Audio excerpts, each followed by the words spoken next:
ಇದೇ ಜಾಗದಲ್ಲಿ ಕುಂಭಮೇಳ ನಡೆದಿರೋದು.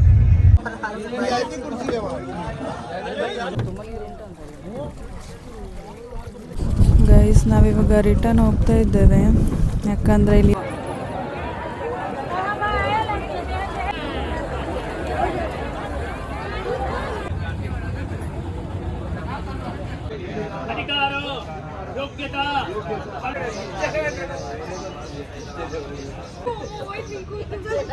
ಏನಣ್ಣ ಅಷ್ಟು ಕಟ್ ಮಾಡಿದ್ವಿ, ತುದಿ ಮಾಡಿ ಸರ್, ಅಷ್ಟು ಬೇಡ.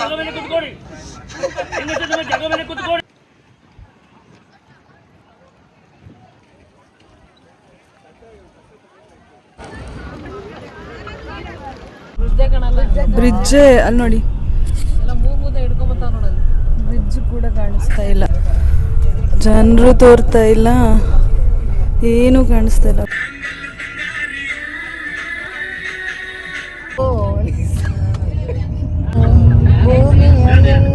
ಗಗನವು ಎಲ್ಲೋ ನೀವು ಬಂದಿಲ್ಲ ಅಂದ್ರೆ ನಾನು ಎಡಿಟ್ ಮಾಡ್ತೀನಿ ಆಮೇಲೆ. Hello, welcome back to my YouTube channel. ಇವತ್ತು ನಮ್ಮದು ಡೇ 3. ಇವಾಗ ಟೈಮ್ ಬಂದು ಬೆಳಿಗ್ಗೆ 5:30 ಆಗ್ತಾ ಬಂತು. ನಾವಿವಾಗ ಪ್ರಯಾಗ್ರಾಜಲ್ಲಿರೋ ತ್ರಿವೇಣಿ ಸಂಗಮದ ಹತ್ರ ಹೊರಟಿದ್ದೇವೆ.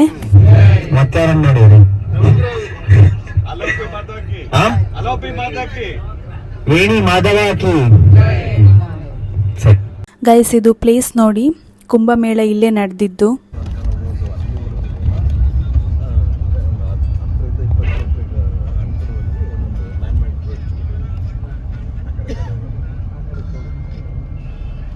ಇದೇ ಜಾಗದಲ್ಲಿ ಕುಂಭಮೇಳ ನಡೆದಿರೋದು ನೋಡಿ. ನಿಮ್ಗೆ ರೈಟ್ ಸೈಡ್ ಅಲ್ಲ ಹನುಮಾನ್ ದೇವಸ್ಥಾನ, ನಿನ್ನೆ ನೈಟ್ ದರ್ಶನ ಮಾಡಿದ್ವಲ್ಲ. ನಿಮ್ಗೆ ಮಳೆ ಸೀಸನ್ ಅಲ್ಲ, ಹನುಮಾನ್ ದೇವಸ್ಥಾನ ಫುಲ್ ಮುಳುಗೋಗುತ್ತೆ, ನಿಮಗೆ ಅಷ್ಟು ನೀರು ಬರುತ್ತೆ. ನಿಮ್ಮ ಲೆಫ್ಟ್ ಸೈಡ್ ಅಲ್ಲಿ ಇರೋದು ಗಂಗಾ ನದಿ, ಅಲ್ಲಿ ಮಧ್ಯೆ ಹೋಗಿ ನಾವು ಸ್ನಾನ ಮಾಡುವಂತ ಜಾಗ. ಗೈಸ್ ನಾವಿವಾಗ ಇಳಿದಿದ್ದೇವೆ ಇಲ್ಲಿ ತ್ರಿವೇಣಿ ಸಂಗಮದ ಹತ್ರ. ಗೈಸ್ ಇದೇ ನೋಡಿ ತ್ರಿವೇಣಿ ಸಂಗಮ. ಗಂಗಾ, ಯಮುನಾ, ಸರಸ್ವತಿ ಈ 3 ನದಿಗಳು ಸೇರಿರುವಂತ ಜಾಗ.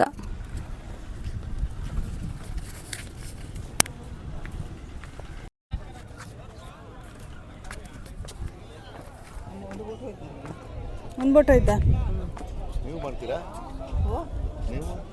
ಎಂತ ಪೂಜೆ? ಹೌದು, ಮಾಡ್ತೇವೆ.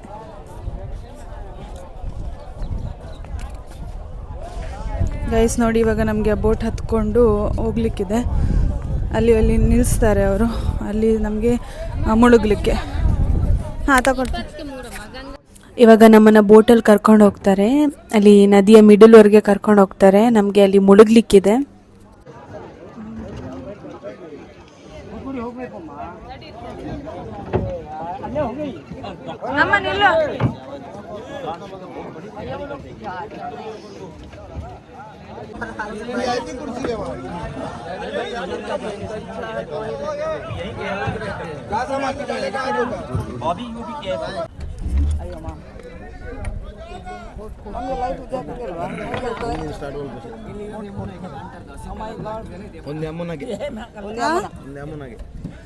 ಇದು ಯಮುನಾ, ಮತ್ತೆ ಗಂಗೆ ಎಲ್ಲಿ?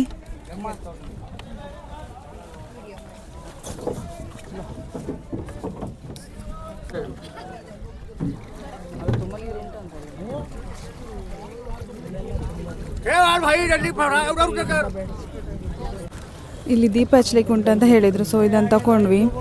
ಇದರಲ್ಲಿ 3 ಇದೆ, ಗಂಗಾ, ಯಮುನಾ, ಸರಸ್ವತಿಗೆ.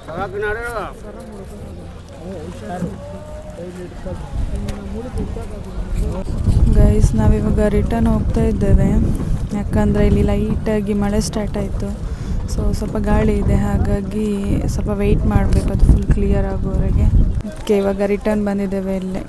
ಗೈಸ್ ಏನಾಯ್ತು ಅಂದರೆ ನಮ್ಮದು ಬೋಟ್ ರಿಟರ್ನ್ ಬಂತಲ್ಲ, ಸ್ವಲ್ಪ ಗಾಳಿ ಇತ್ತು ಅಂದ್ಕೊಂಡು ಅದು ಫುಲ್ ಕ್ಲಿಯರ್ ಆಗಲಿಕ್ಕೆ ತುಂಬ ಟೈಮ್ ತಾಗ್ತದೆ ಅಂತ ಹೇಳಿದರು. ನಮ್ಮದು ಪೂಜೆ ಬೇರೆ ಇತ್ತು, ವೇಣಿದಾನ ಪೂಜೆ, ಅದು ಕಪಲ್ಸ್ ಅವ್ರು ಮಾತ್ರ ಮಾಡುವಂಥ ಪೂಜೆ. ಸೊ ಅದಕ್ಕೆ ನಾವು ನೇಮ್ ಕೊಟ್ಟಿದ್ವಿ, ಅದಕ್ಕೆ ಲೇಟ್ ಆಗ್ತದೆ ಅಂತ ಹೇಳ್ಕೊಂಡು ಮತ್ತೆ ನಮ್ಮನ್ನು ಬೋಟಿಂದ ಇಳಿಸಿ ಬೇರೆ ಕಡೆ ಕರ್ಕೊಂಡು ಹೋದರು, ಅಲ್ಲೇ ನದಿ ಹತ್ರ ಮುಳುಗಲಿಕ್ಕೆ. ಗೈಸ್ ನಮ್ಮದು ವೇಣಿದಾನ ಪೂಜೆಗೆ ರೆಡಿಯಾಗಿದೆ. ಇವಾಗ ವೇಣಿದಾನ ಪೂಜೆ ಕಪಲ್ಸ್ ಅವರು ಮಾತ್ರ ಮಾಡುವಂಥ ಪೂಜೆ ಅದು. ಇದು ಯಾಕೆ ಮಾಡ್ತಾರಂದರೆ ನಮ್ಮದು ಮ್ಯಾರಿಡ್ ಲೈಫಲ್ಲಿ ಯಾವುದೇ ರೀತಿ ಪ್ರಾಬ್ಲಮ್ ಆಗಬಾರ್ದು, ಮತ್ತು 7 ಜನ್ಮದಲ್ಲೂ ಕೂಡ ನಾವು ಇದೇ ಥರ ಖುಷಿಯಾಗಿ ಜೊತೆಯಾಗಿ ಇರಬೇಕು ಅನ್ನೋ ಒಂದು ಕಾರಣಕ್ಕೋಸ್ಕರ ಮಾಡುವಂಥ ಪೂಜೆ ಇದು.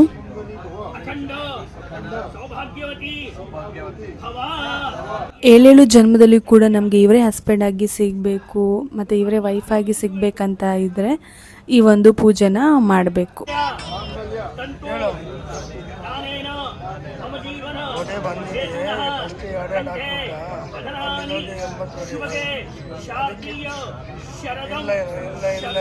ಲೆಕ್ಕ ಹಾಕಿದ್ದೀವಿ ನಾವೇ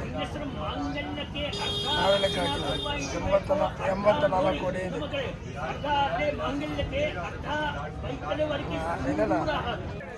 ವೇಣಿ ಅಂದರೆ ಕೂದಲು. ಓಕೆ, ಸೊ ವೇಣಿ ದಾನ ಅಂದರೆ ಕೂದಲನ್ನು ದಾನ ಮಾಡುವಂಥದ್ದು ದೇವರಿಗೆ. ಸೊ ಮಹಿಳೆಯರು ತಮ್ಮ ಕೂದಲಿನ ಸ್ವಲ್ಪ ಭಾಗವನ್ನು ದೇವರಿಗೆ ಅರ್ಪಿಸುವಂತಹ ಪೂಜೆ ಇದು.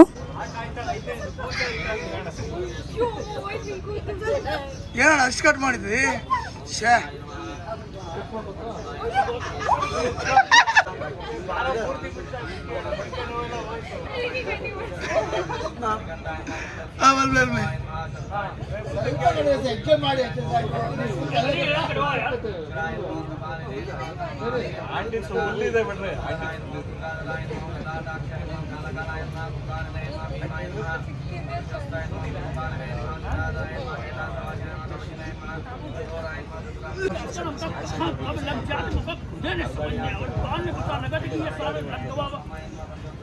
ತುದಿ ಮಾಡಿ, ಅಷ್ಟು ಬೇಡ ತುದಿ ಮಾಡಿ ಸಾಕು. ತುದಿ ಮಾಡಿ ಸರ್, ಅಷ್ಟು ಬೇಡ.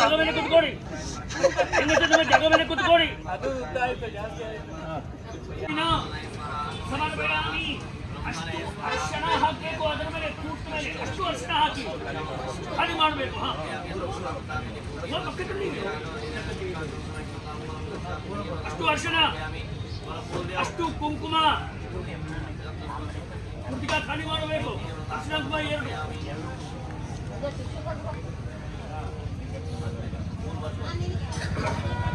ಎರಡು ಅಕ್ಷತೆ ಕೂತ ಮೇಲೆ ಪೂಜಾ ಮಾಡ್ತಾರೆ, ಮಂತ್ರ ಹೇಳಬೇಕು, ನಾಮ ಹೇಳಿ.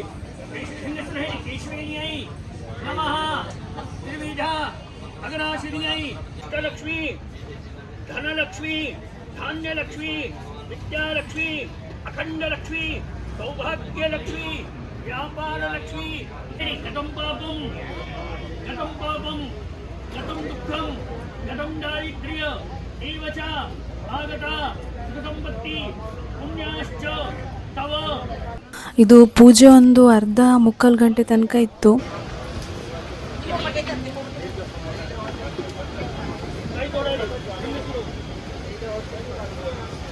ಇವಾಗ ನಾವು ಪೂಜೆ ಮಾಡಿತ್ತಲ್ಲ, ಆ ಕೂದಲನ್ನು ತಗೊಂಡು ನದಿಯಲ್ಲಿ ಬಿಡಲಿಕ್ಕಿದೆ. ಸೊ ಇಲ್ಲಿದ್ದು ಒಂದು ವಿಶೇಷ ಏನಂತ ಹೇಳಿದರೆ, ಕೂದಲು ಹೆಚ್ಚಾಗಿ ನೀರಲ್ಲಿ ತೇಲ್ತದಲ್ವಾ, ಬಟ್ ಇಲ್ಲಿ ಕೂದಲು ಮುಳುಗ್ತದಂತೆ.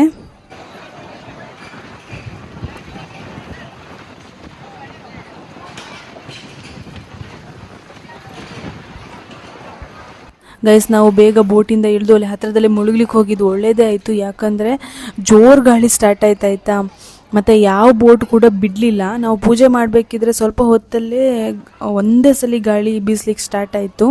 ನೋಡ್ಬೋದು ಯಾವ ರೀತಿ ಗಾಳಿ ಬೀಸ್ತಿದೆ ಅಂತ. ನಾವು ಅಂದ್ಕೊಂಡೇ ಇರಲಿಲ್ಲ.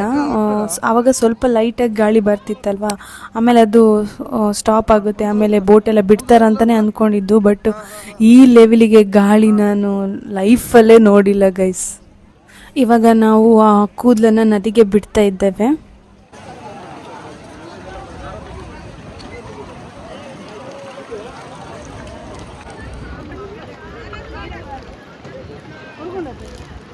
ಮುಳುಗೊಂದುಂಡದು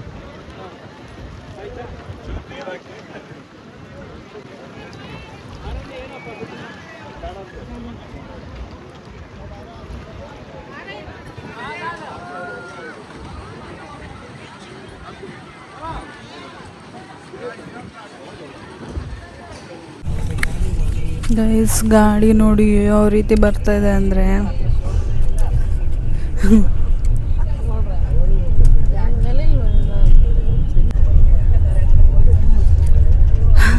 ಗೈಸ್ ನೋಡಿ ಗಾಳಿ ಯಾವ ರೀತಿ ಬರ್ತಾ ಇದೆ ಅಂತ. ಇನ್ನೂ ಸಹ ಸ್ಟಾಪ್ ಆಗಲಿಲ್ಲ. ಸಂಜೆವರೆಗೂ ಇದೇ ಥರ ಇರುತ್ತಂತೆ ಗಾಳಿ, ನಾನ್ ಸ್ಟಾಪ್.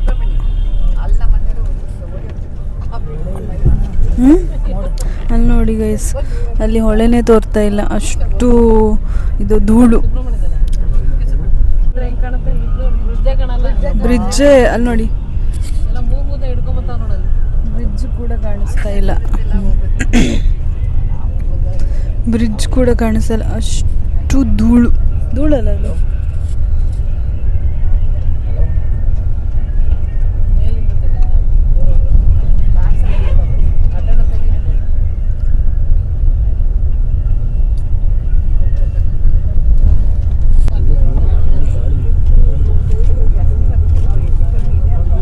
ನೋಡಿ ಗೈಸ್, ಜನರು ತೋರ್ತಾ ಇಲ್ಲ, ಏನೂ ಕಾಣಿಸ್ತಾ ಇಲ್ಲ, ಅಷ್ಟು ಧೂಳು.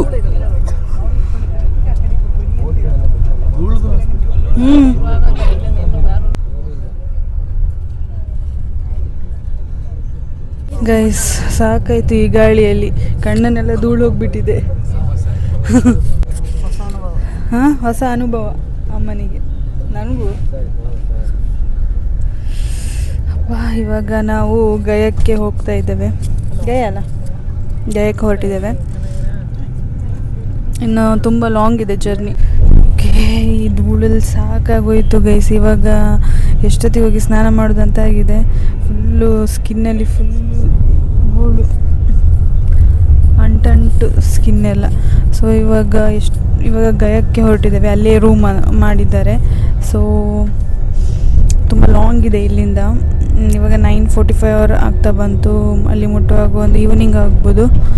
ಸೊ ಇವಾಗ ಹೋಗ್ತಾ ಇದ್ದೇವೆ ಗಯಕ್ಕೆ. ಮತ್ತು ತಿಂಡಿ ಎಲ್ಲ ನಾವಿಲ್ಲಿ ಬಸ್ ಒಳಗಡೆ ಮಾಡಿದ್ದು, ಯಾಕಂದರೆ ಹೊರಗಡೆ ಫುಲ್ಲು ಧೂಳು, ಅಲ್ಲಿ ಎಂತ ತಿನ್ಲಿಕ್ಕೆ ಆಗ್ತಿರ್ಲಿಲ್ಲ. ಅದಕ್ಕೋಸ್ಕರ ಇಲ್ಲಿ ಬಸ್ ಒಳಗಡೆ ತಿಂಡಿ ಎಲ್ಲ ವ್ಯವಸ್ಥೆ ಮಾಡಿದರು.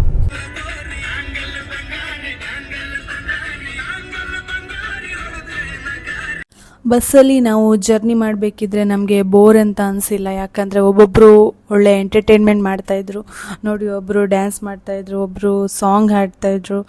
ತುಂಬ ಎಂಜಾಯ್ ಮಾಡಿದ್ವಿ ನಮ್ಮ ಈ ಜರ್ನಿಯನ್ನು.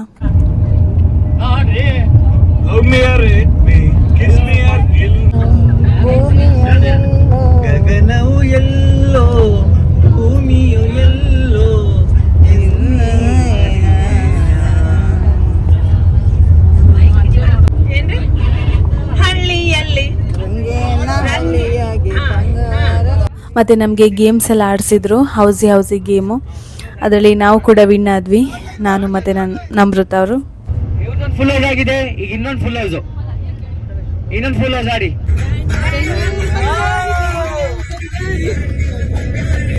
ಮತ್ತು ನಾವು ವಿನ್ ಆಗಿದ್ದಕ್ಕೆ ಡ್ಯಾನ್ಸ್ ಕೂಡ ಮಾಡಿಸಿದ್ರು. ಬಸ್ಸಲ್ಲಿ ಗಮ್ಮತ್ತು ಮಾಡ್ತಾ ಟೈಮ್ ಹೋಗಿದೆ ಗೊತ್ತಾಗಿಲ್ಲ. ಇವಾಗ ನಾವು ರೀಚ್ ಆದ್ವಿ ಗಯದಲ್ಲಿ. ರೂಮ್ ಹತ್ರ ಹೋಗ್ತಾ ಇದ್ದೇವೆ. ಇದೇ ನಾವು ಇವತ್ತು ಸ್ಟೇ ಆಗ್ತಿರುವಂಥ ಹೋಟೆಲ್.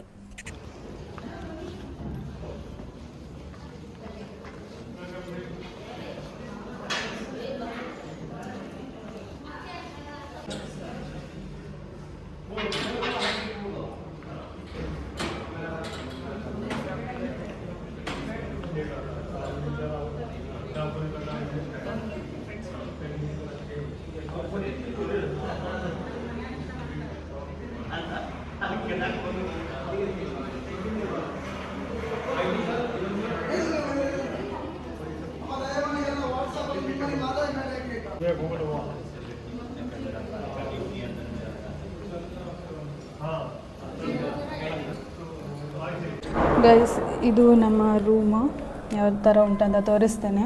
ಇದು ವಾಶ್ರೂಮು.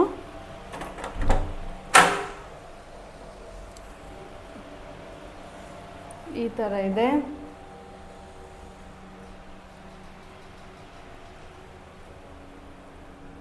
ಓಕೆ, ಇದು ರೂಮ್. ಇಲ್ಲಿ ಒಂದು ಮಿರರ್ ಕೊಟ್ಟಿದ್ದಾರೆ. ಆಮೇಲೆ ಇಲ್ಲಿ ಒಂದು ಕಬೋರ್ಡ್, 2 ಬೆಡ್ ಕೊಟ್ಟಿದ್ದಾರೆ. ಆಮೇಲೆ ಇಲ್ಲೊಂದು ಟಿ ವಿ, ಆಮೇಲೆ ಇಲ್ಲೊಂದು ಮಿರರ್ ಇದೆ. ನೆಕ್ಸ್ಟ್ ನೆಕ್ಸ್ಟ್ ಇಲ್ಲೊಂದು ಈ ಥರ ಟೇಬಲ್ ಕೊಟ್ಟಿದ್ದಾರೆ. ಇದು ಇವತ್ತಿನ ನಮ್ಮ ರೂಮ್ ಗಯಾದಲ್ಲಿ. ಓಕೆ, ಇವಾಗ ನಮಗೆ ಟೆಂಪಲಿಗೆ ಹೋಗ್ಲಿಕ್ಕಿದೆ. ನೋಡಿ ಎಲ್ಲ ಹೊರಟಿದ್ದಾರೆ, ಅಮ್ಮ ಹೊರಟಿದ್ದಾರೆ, ನಮೃತ ಅವರು ಹೊರಟಿದ್ದಾರೆ. ಸೊ ನಾನು ರೆಡಿ ಹಾಕಿದ್ದೇನೆ. ನಂದು ಎಂತ ರೆಡಿ ಇಲ್ಲ, ನಾನು ಬೆಳಗಿದ್ದು ಡ್ರೆಸ್ಸನ್ನೇ ಹಾಕ್ಕೊಳ್ಳೋದು, ಆಮೇಲೆ ಬಂದು ಅಲ್ಲಿ ಟೆಂಪಲಿಗೆ ಹೋಗಿ ಬಂದ ಮೇಲೆ ಸ್ನಾನ ಮಾಡೋದು. ಸೊ ಇವಾಗ ನನಗೆ ಟೆಂಪಲಲ್ಲಿ ವ್ಲಾಗ್ ಮಾಡಲಿಕ್ಕೆ ಏನೂ ಆಗಲ್ಲ, ಯಾಕಂದರೆ ನಾನು ಮೊಬೈಲ್ ರೂಮಲ್ಲೇ ಬಿಟ್ಟು ಹೋಗ್ತಾ ಇದ್ದೇವೆ. ಅಲ್ಲಿ ಅಲೋವ್ ಇಲ್ಲ ಟೆಂಪಲಲ್ಲಿ, ಮೊಬೈಲು ಮತ್ತು ಯಾವುದು ಕೂಡ ಅಲೋವ್ ಇಲ್ಲ. ವಾಚ್ ಅಲೋವ್ ಇಲ್ಲ ಅಲ್ಲ, ವಾಚ್ ಅಲೋವ್ ಇಲ್ಲ, ಮತ್ತು ಮೊಬೈಲ್ ಅಲೋವ್ ಇಲ್ಲ, ಮತ್ತೆಂತ ಅಲೋವ್ ಇಲ್ಲ. ಬ್ಯಾಗು ಜಸ್ಟ್ ಮನಿ ಪರ್ಸ್ ಮಾತ್ರ ಅಲೋವ್ ಇರೋದು, ಮತ್ತೇನು ಅಲೋವ್ ಇಲ್ಲ. ಸೊ ಹಾಗಾಗಿ ನಾನು ಇದು ಮೊಬೈಲನ್ನು ಇಲ್ಲೇ ರೂಮಲ್ಲಿ ಬಿಟ್ಟು ಹೋಗ್ತಾ ಇದ್ದೇನೆ. ಯಾವುದು ಕೂಡ ಕ್ಯಾಪ್ಚರ್ ಮಾಡಲಿಕ್ಕಾಗಲ್ಲ ಇವತ್ತಿದ್ದು ಟೆಂಪಲ್ ವಿಸಿಟ್ ಮಾಡಿದ್ದು. ಸೊ ಹಾಗಾಗಿ ಇವಾಗ ನಾವು ಕೆಳಗಡೆ ಹೋಗ್ತೀವಿ. ಸೊ ಬಾಯ್.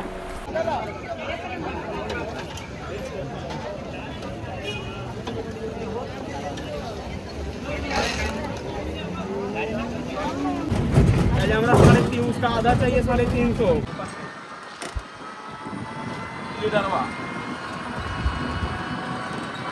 कमीशन छाप में खर्चू बैंक मेरे रखते नहीं चला 200 100 रुपया